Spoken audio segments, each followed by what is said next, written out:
ইনকিলাব জিন্দাবাদ। জানিয়ে দিব হাতে থাকা সর্বশেষ আপডেট বাংলা সংবাদ। প্রথমেই সংবাদ শিরোনাম। অনির্দিষ্টকালের জন্য সংস্কার চায় না জনগণ, বলেছেন মির্জা ফখরুল।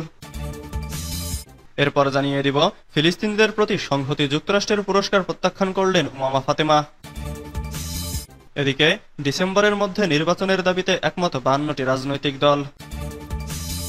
আরো জানিয়ে দিব মার্কিন অ্যাওয়ার্ড পাওয়ায় জুলাই নারীদের প্রধান উপদেষ্টার অভিনন্দন। সর্বশেষ জানিয়ে দিব দেশকে খাদ্যে স্বয়ংসম্পূর্ণ করেছিলেন শহীদ জিয়া, বলেছেন রহমাতুল্লাহ। এতক্ষণ শুনছিলেন সংবাদ শিরোনাম, এবারে বিস্তারিত। অনির্দিষ্টকালের জন্য সংস্কার চায় না জনগণ, বলেছেন মির্জা ফখরুল। বিএনপি মহাসচিব মির্জা ফখরুল ইসলাম আলমগীর বলেছেন, অতি অল্প সময়ে লেভেল প্লেয়িং ফিল্ড তৈরি করে নির্বাচনের ব্যবস্থা করাই বর্তমান সরকারের প্রধান চ্যালেঞ্জ হওয়া উচিত। জনগণ নির্বাচিত সরকার চায়, যেখানে প্রতিনিধিরা জনগণের কাছে দায়বদ্ধ থাকবে, কারণ সব সংগ্রাম হয়েছে একটি অবাধ ও সুষ্ঠু নির্বাচনের জন্য। তাই নির্বাচনের কথা বলছে বিএনপি।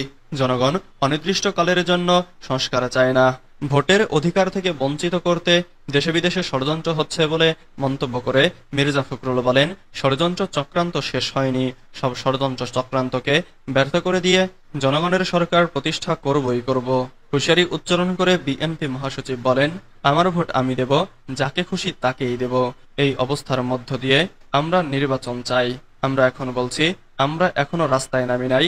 আমরা সাধারণ মানুষের কাছে যাচ্ছি, ঈদ ইফতার সামগ্রী নিয়ে তাদের সুখ দুঃখে তাদের পাশে গিয়ে দাঁড়াচ্ছি।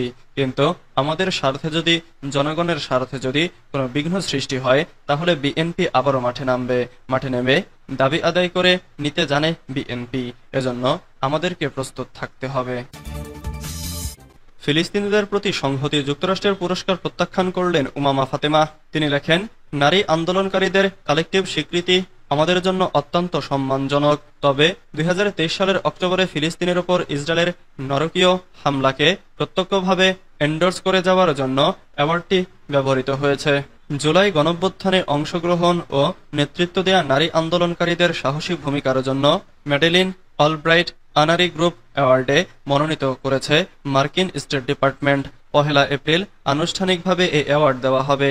তবে ফিলিস্তিনিদের স্বাধীনতা সংগ্রামের প্রতি সংহতি ও সম্মান জানিয়ে এ পুরস্কার প্রত্যাখ্যান করেছেন বৈষম্য বিরোধী ছাত্র আন্দোলনের মুখপাত্র ও অন্যতম সংগঠক উমামা ফাতেমা। ডিসেম্বরের মধ্যে নির্বাচনের দাবিতে একমত 52টি রাজনৈতিক দল। আগামী নির্বাচন কবে হবে এ নিয়ে রাজনৈতিক দলগুলোর মধ্যে নতুন করে ধোঁয়াশা দেখা দিয়েছে। নির্বাচন নিয়ে সরকারের পক্ষ থেকে এক এক সময় এক এক ধরনের বক্তব্যে কেউ আস্থা রাখতে পারছে না। ডিসেম্বরের মধ্যে নির্বাচন চায় 52টি রাজনৈতিক দল। দলগুলোর দায়িত্বশীল নেতারা বলছেন, ডিসেম্বরের মধ্যে নির্বাচন হতে হবে, এখানে কোনো ছাড় দেয়া হবে না। এজন্য প্রয়োজনীয় সংস্কার ও নির্বাচন প্রশ্নে সুনির্দিষ্ট রোডম্যাপ চান তারা। তা না হলে এপ্রিলের শেষের দিকে রাজপথে নামার কর্মসূচি দেয়া হবে। এ নিয়ে দেশের অন্যতম বৃহৎ দল বিএনপি ও তার মিত্রদের সঙ্গে আনুষ্ঠানিকভাবে আলোচনা চলছে। নির্ভরযোগ্য একাধিক সূত্র যুগান্তরকে বিষয়টি নিশ্চিত করেছে। সূত্র জানায়, বিএনপি সহ 52টি রাজনৈতিক দল চলতি বছরের ডিসেম্বরের মধ্যে জাতীয় নির্বাচনের দাবিতে একমত হয়েছে।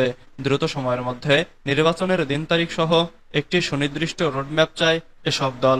এ দাবিতেই প্রয়োজনে কর্মসূচি নিয়ে মাঠে নামার বিষয়ে ঐক্যবদ্ধ হয়েছে। তবে এক্ষেত্রে জামাতে ইসলামী সহ কয়েকটি দলের ভূমিকা কি হবে তা এখন স্পষ্ট নয়।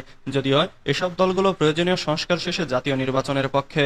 দলগুলোর শীর্ষ নেতারা জানান, প্রধান উপদেষ্টা ডক্টর মোহাম্মদ ইউনূস নির্বাচনের সময় সম্পর্কে একটা ধারণা দিয়েছেন মাত্র, কিন্তু তাতে সুস্পষ্ট কোনো রোডম্যাপ নেই।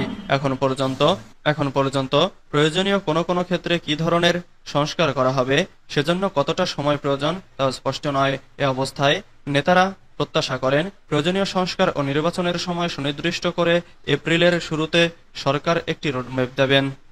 এটি না দেওয়ার কারণে দেশে নতুন করে নানা সংকট সৃষ্টি হচ্ছে, যা আগামীতে আরো ঘনীভূত হওয়ার আশঙ্কা রয়েছে। সাধারণ মানুষ সহ রাজনৈতিক দলগুলো একটা অনিশ্চয়তার মধ্য দিয়ে যাচ্ছে।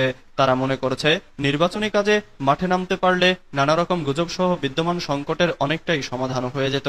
কিন্তু দলগুলো এখনো সেভাবে নামতে পারছে না, অথচ মানুষ একটি সুষ্ঠু ও গ্রহণযোগ্য নির্বাচনের জন্য 1.5 যুগ ধরে অপেক্ষা করছে। মার্কিন অ্যাওয়ার্ড পাওয়ায় জুলাই নারীদের প্রতি উপদেষ্টার অভিনন্দন। মার্কিন স্টেট ডিপার্টমেন্টের ম্যাডেলিন অলব্রাইট আনারি গ্রুপ অ্যাওয়ার্ডের জন্য মনোনীত হয়েছে জুলাই গণঅভ্যুত্থানে অংশ নেওয়া একদল সাহসী নারী। এবার মার্কিন পুরস্কারে মনোনীত হওয়া নারীদের অভিনন্দন জানিয়েছেন অন্তর্বর্তীকালীন সরকারের প্রধান উপদেষ্টা ডক্টর মোহাম্মদ ইউনূস। রোববার ৩০ মার্চ ভোররাতে প্রধান উপদেষ্টার প্রেস উইং থেকে এ তথ্য জানানো হয়েছে। প্রেস উইংয়ে অভিনন্দন বার্তায় প্রধান উপদেষ্টা বলেন, গণঅভ্যুত্থানে নেতৃত্ব দিয়ে তোমরা কেবল প্রতিরোধের প্রতীক হিসেবে দাঁড়িয়ে যাওনি, একই সঙ্গে অস্থির একটা সময়ে জাতিকেও আশা দিয়েছ। দেশকে খাদ্য স্বয়ংসম্পূর্ণ করেছিলেন শহীদ জিয়া, বলেছেন রহমাতুল্লাহ। বিএনপির প্রতিষ্ঠাতা জিয়াউর রহমান ক্ষমতায় এসে দুর্ভিক্ষ কবলিত দেশকে খাদ্যে স্বয়ংসম্পূর্ণ প্রদানে সক্ষম হয়েছিলেন বলে জানিয়েছেন বিএনপির জাতীয় নির্বাহী কমিটির সদস্য আবু নাসের মোহাম্মদ রহমাতুল্লাহ। তিনি বরিশাল সদর উপজেলা বিএনপির ১ নং সদস্য। আবু নাসের বলেন, সন্ত্রাসী আওয়ামী লীগ বাংলাদেশকে লুটপাট করে খেয়েছে, কৃষি ও কৃষকের গলা চেপে ধরেছিল, সার্ভিস সহ সব সামগ্রীর দাম বৃদ্ধি করে কৃষি উৎপাদন ব্যাহত করে, বেশি দামে সামগ্রী ক্রয়ে ভারত নির্ভর করতে বাধ্য করে, কৃষির উন্নয়নকে বাধাগ্রস্ত করে। তিনি বলেন, সন্ত্রাসী আওয়ামী লীগ দেশকে দুর্নীতি করে লুটপাটের রাজ্যে পরিণত করে, দেশ জুড়ে চালিয়েছে খুন, চাঁদাবাজি সহ সব সন্ত্রাসী কর্মকাণ্ড। খুনি হাসিনা পালিয়েছে, দেশ মুক্ত হয়েছে স্বৈরাচারের থেকে, মানুষ স্বস্তি পেয়েছে। তবে খুনিরা পালালেও তাদের দোসররা রয়েছে দেশের অভ্যন্তরে, তারা ঘাপটি মেরে আছে, সুযোগ পেলেই ক্ষতি সাধনের পায়ে তারা চালাবে।